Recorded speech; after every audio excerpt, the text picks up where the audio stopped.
We and did it. Jon. We did it. Look at the gray shirt. Look at that.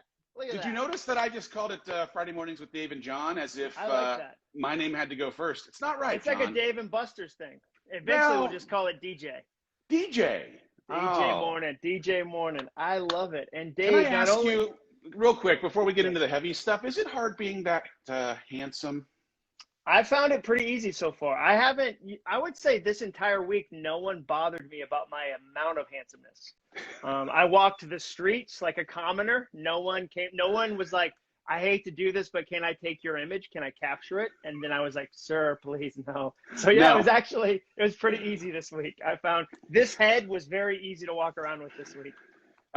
Jon, how's the launch of your book, of your soundtracks, of your blue covered book? I see you have a banner. Look, yeah, we got a banner. So that's when you know you're just at banner level, which is pretty nice. When you have a banner and it's subtle, like when you can put a 7 feet tall like skyscraper behind your head at all moments. Tell me you have a book coming out without telling me you have a book coming out. Oh, it's a humongous banner in your house. What? I forgot. I would say in some of my most insecure moments on airplanes when I'd be traveling and somebody would go, what do you do? And I'd say, I write books.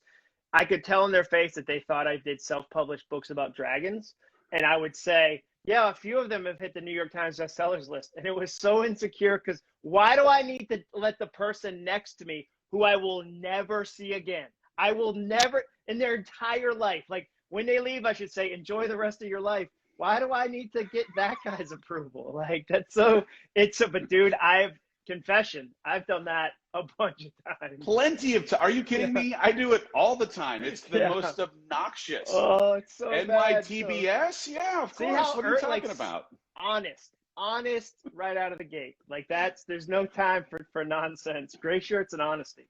I love it. All right, we're going to make this a staple. This is what we're doing on Friday mornings from now until the end of time. Nice. Well, I brought 7 questions, and I prepped for this. Yeah, because I feel like last time you did an amazing job asking me questions about soundtracks. It's done well. It hit number 2 on the Wall Street Journal bestsellers list, which we were thrilled about because last time finished, my last book I released, 50% of the first week sales came from live events. And guess what's not happening right now, Mr. Dave Hollis? No live events.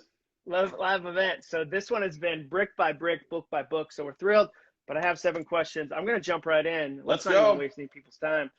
Who is on your text, not tweet list? Everyone has a list of friends that they will text things to that they would never put on Twitter. They would never put on Instagram because the internet would murder them. So I want to just who's on your list? Well, my neighbor, Brady, has become like one part therapist, one part encouraging, motivating accountability partner, one part joke teller. But he is definitely the person where if I've got a thought that is appropriate for 0 humans on the planet, I'm gonna go ahead and just shoot it on over to him so I can get it right on out. Goodbye, and move on down the road. The last thing I sent to a group of friends that I didn't post was I was at my post office box at the UPS store next to the Publix grocery store. This is Wednesday. Open up 3 boxes. The last box is a tiny little box, and I open it up, and it's 4 joints that somebody had mailed from California. And marijuana is not legal in Nashville, so I was like, all of a sudden, I was like, is this a sting operation? And I didn't know what to do with the UPS, and the smell, and it was really well designed. The branding, I'm gonna text you the photo because the branding is on point. It was like Uncle Henry's all natural cannabis. I don't know what it was, but I was like, what do I do with this? But can you imagine that? No.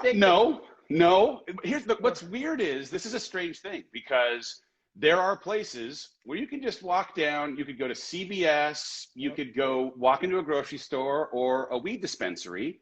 They all live right next to each other. It's totally normal. Not in my state. It's still in your state. Not so much, right? Yeah, and so here's the thing. In Texas, if you wanted to buy booze, right? You can't buy booze on Sunday because there's some law that makes you feel like you're closer to God or whatever it might end up being if you can't buy booze for a 24-hour period. I remember Jesus saying that. There was one of those that was in the Message actually. The Message translation was no Sunday booze sales. And you're like, that's real specific, Jesus, but okay. Right. Okay, first question. Second question, cheesiest movie you secretly love. A cheesy movie that you're like, oh man, like if it's on TBS, I'm catching the last half hour. If I see it on a plane when I'm scrolling through, I'm gonna watch it. Easy. I'll give you an example. Do you need an example? Go ahead. Yeah, I'll take an example. Aspen Extreme, a ski movie from the 90s. They Yep. called it the Top Gun of the slopes. Yeah. Can't Hardly Wait, a movie where a writer falls in love with Jennifer Love Hewitt. Yeah, and is not popular. It was a movie about an unpopular writer who gets the pretty girl. I wonder why I identified with it.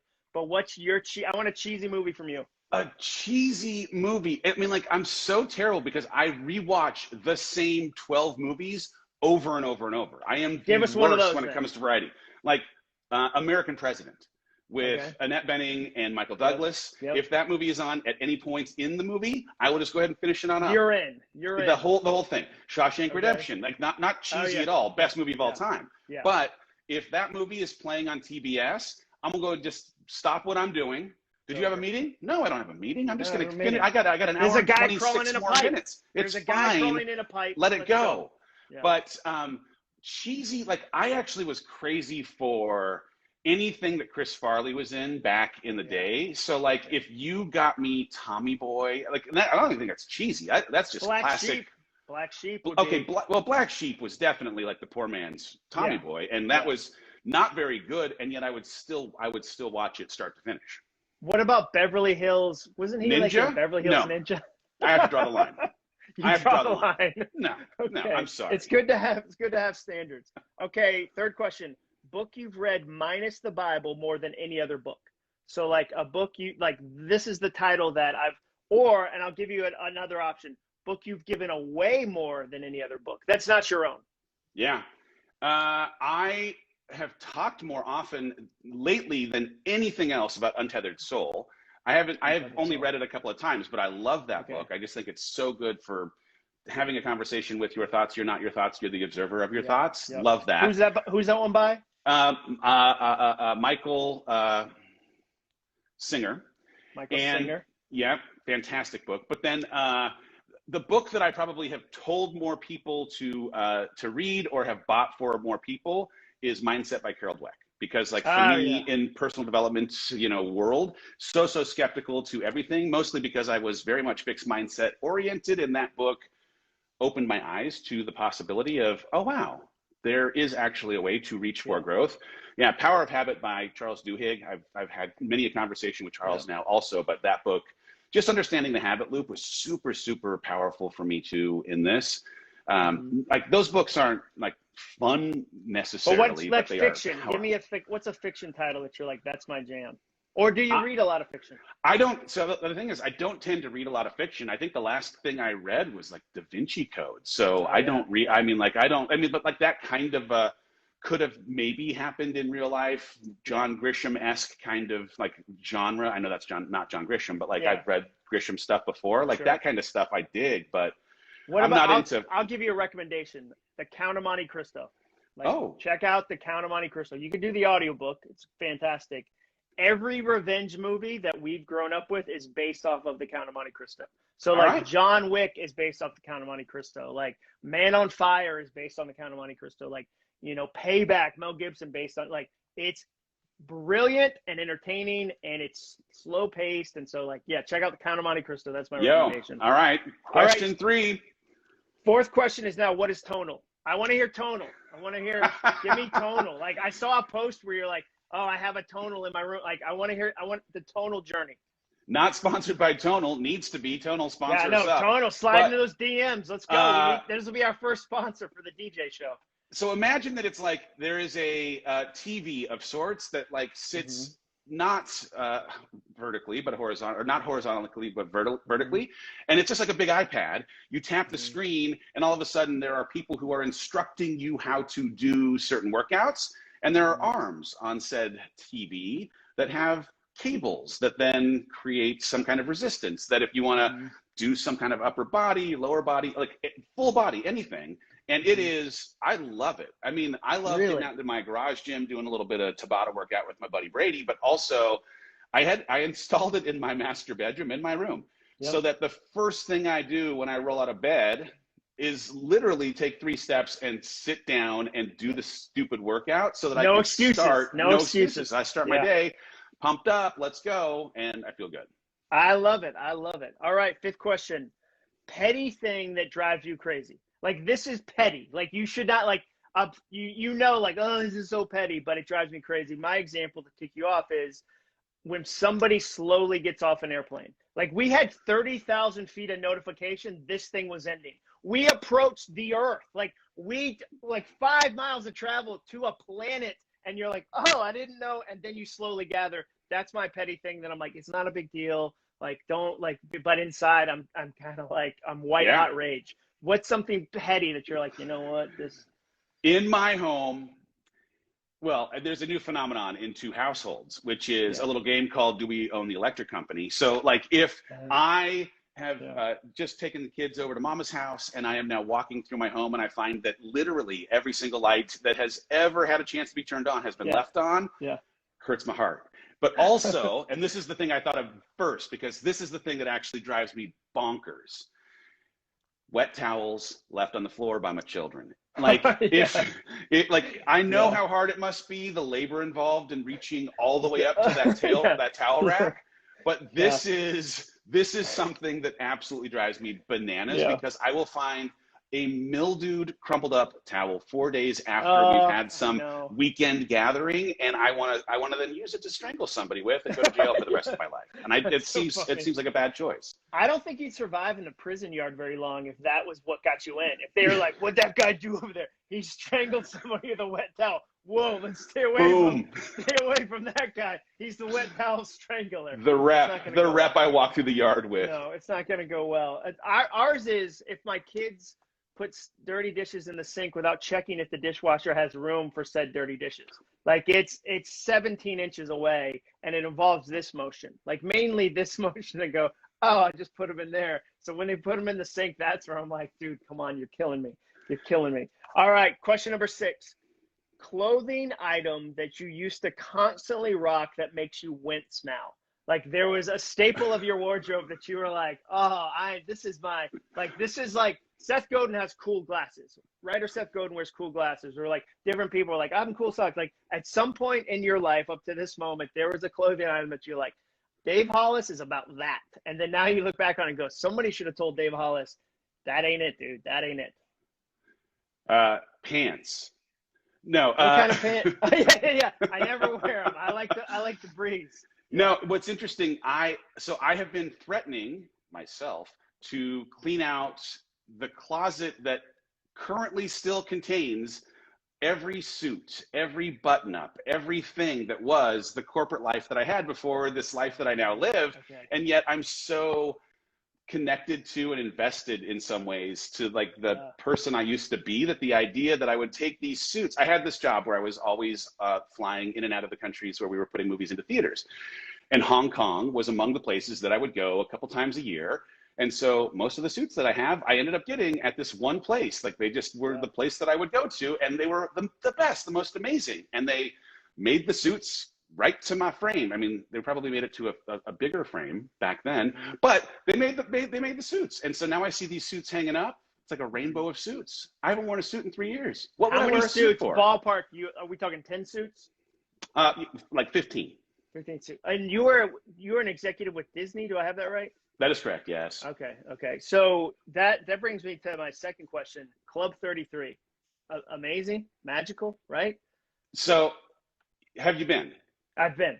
Okay, so here's the thing. I had not been for a long, long time. In Club 33, if you're not familiar, at Disneyland, there's this thing that you can go to inside of like the New Orleans Square kind of area. You press a little button, door opens, it's like a secret society. Because I had never been and had heard so many people talking about all the craziness, I built it up to being like heaven light. Like I just figured. Shangri-La. Right, Xanadu. I was just like, oh, you walk in, there's palm fronds, they carry you to your table, feed you little cutlets of meat. Like I just assumed that I was, and so I went and had a lovely time, thank you very much, but I also left going, oh, we just went to a restaurant. That was weird. I thought that they would, like there was no gravity inside of this building. No, there was gravity. Yeah. That's so I liked it, but I built it up more like so Probably many things in because life. of where you worked. Like for me, I never worked at Disney, so this was like I went in with no expectation. That's an interesting principle of like when you have high expectation versus low expectation. Because there's been vacation spots I've been to that everyone talked about, and I went there and I had the same thought, and I was like, and then you feel like a jerk because you're like, I kind of didn't like that. So like, am I ungrateful? Is So something wrong with me? Yeah. that's fascinating. By the way, there's something wrong with me. Don't worry. It's Oh fine. yeah. That's not me. There's a list for both of us. The clothing item for me was watches. I used to have this chunky Nike sports watch that was like a wristband almost, but had a digital watch. Like, and I look at photos, and I don't have like a massive arm, and it was probably like 80% of my arm, and it looked like I was landing the space shuttle. And I was like, people will know I'm into exercise. Look at this. Like, and it had no function. All it did was tell the time. So that was mine. The last one, this is a random one. These have all been kind of random because it's fun. A celebrity, okay, you're entered into a doubles tournament for pickleball. There's it's a charity. It's for a great charity. And you have to pick a celebrity as a doubles partner for pickleball. I've never played pickleball, but I imagine it involves a lot of side-to-side motion. Yeah. So you have to pick somebody who's going to help you win, but you also want to enjoy the experience. So you can't, pick somebody who you think they're going to dominate, but they're going to be a jerk. I don't want to hang out with them. Who are you picking as your celebrity doubles pickleball partner? I mean, I think I might go down like the Ron Swanson Parks and Rec kind of route. Like this is like I'm not going to win, but I'm going to have the best time losing. Okay. You know what I mean? Okay. Like Yeah. because I could find a ringer and win a pickleball tournament, but would I have fun winning, or would I have fun laughing at Ron Swanson in character? I'm not saying I want the actor. I'm saying I want Ron Swanson, the character. That's a good pick. That's a real to come good pick. with his curmudgeoned. Oh. Yes, I mean that's what I would want. Okay, side question. Have you ever, in the competitive sense, taken something that should be fun and enjoyable and gotten too competitive at it and sucked all the joy right out? And I have an example of my life, but have you ever done that? Like every day? Yes, yeah, of course. Everything that comes in my path? Yes, John, yes. Do you want the examples alphabetically or chronologically? Yeah. I'm happy to go either way. I hired a ping pong coach. Like my wife said I needed a hobby because I was a workaholic, and I was like, I like ping pong. I went to the Team USA official website and contacted, there was only 2 ping pong coaches in the state of Tennessee that are sanctioned. And I asked them to coach me, and one did. And it was a ridiculous series of weeks of like, he would throw ping pong balls at me and yell, kill, kill, kill. And what he was saying is, he wasn't telling me to kill it. He was saying, if you hit that weak shot back to me, I would have killed it. He was like a 65-year-old man from mainland China. That's how I started to say it, because he said it. So like, dude, and the whole story is longer and ridiculous, but that is my greatest, funniest example of, my wife was like, you turned ping pong into an act of workaholism. And I was like, I sure did. Yes, I did. Thank you for seeing me use my love language well. Yeah. So give me one of your examples where you tried to, like, you got into painting and you tried to become the best painter. I mean, it's kind of just like anything happening in the backyard can always tip almost immediately into it. Like we'll do, hey, it's Thanksgiving, let's do a decathlon, an Olympics kind of thing where there's a bunch of different events, and it seems like it's just fun. We're having fun. And then one of my kids, what's crazy is it'll be like my 12-year-old who is super competitive and athletic will be like, oh, okay, I'll show you, old man. I'm like, yeah. Oh, okay. All right. Exactly. Now it's time for me to forget that I have 35 years of age on you. I'm going to just, I'll dunk on you. I'll run fast, whatever. So there's something that just is innately, I think, competitive that lives inside of me, that all of a sudden a backyard Olympics turns into a blood sport, and Jean-Claude Van Damme should jump out. Yeah, Thanksgiving. And there's no real what are we grateful for? Other than the lost relationship. Like, the only thing you're winning is an apology later. Like, that's your only prize. Yeah, no, my prize is the shame of not having been the dad I'd hoped to be. So, like, awesome. What are you grateful for today? We go around the table. Today, I'm thankful for Dad showing his colors. Yeah, true colors. Yeah, I found a new thing to talk to a therapist about in 20 years. That's what I'm thankful for today. Right? I always like, My friend says he's going to give his kids a list and say, like, this will save you like 6 months of therapy. Here's the 10 most obvious things I did wrong. And I think it's so like, it's funny true. But dude, those are my questions. I love doing this. Oh man, I'm so glad we made time for it. So man, yeah, let's do it next week. Well, I'll text you midweek about shirt color. We got to figure it out. Yeah, no, up front we have to figure it out. Yeah. And branding wise, figure it out. Good news. Next week, it's going to be an international version of the Dave and Jon Show. In that I'll be in Mexico on Friday. So hey, I'm going to bring you some international flavor, as it were. We're already in 2 countries. That's exciting. We need to brand that. We're expanding this very, very quickly. That's like the first time you speak in Canada, you say you're an international speaker, and people assume you mean like The Hague or like like Slovenia. And you're like, no, Toronto. Yeah. Greater Toronto, not even Toronto. When you're on an airplane, by the way, and someone asks if you're a speaker, and you can say, well, I'm an international speaker. Man, I don't want to toot my own horn, but I've spoken in multiple countries. Sometimes in multiple countries, I'll talk about my New York Times bestsellers. That's how you can work both of your... So you want to question what I do, sir? You want to question what I do? Yeah, Todd? Exactly. I'll bring receipts. Well, the problem, Dave, is people go, name a book you've written, I'll let you know if I've heard it, which is the equivalent of saying, tell me your most successful thing and I'll tell you if I agree. No one ever says that to an accountant. They never go, tell me whose taxes you did, I'll tell you if I've heard of them. Like, and you go, never heard of the Johnsons, your life is a waste. That's how dude, we could do 100 of these. Like 100. All right, dude, I'll let you go. All right. Love you, Dave. Love you too, brother. It's always so fun. Have a great rest of your Friday. I'll see you in Mexico. Sounds good. Have a good day, everybody. Have a good weekend.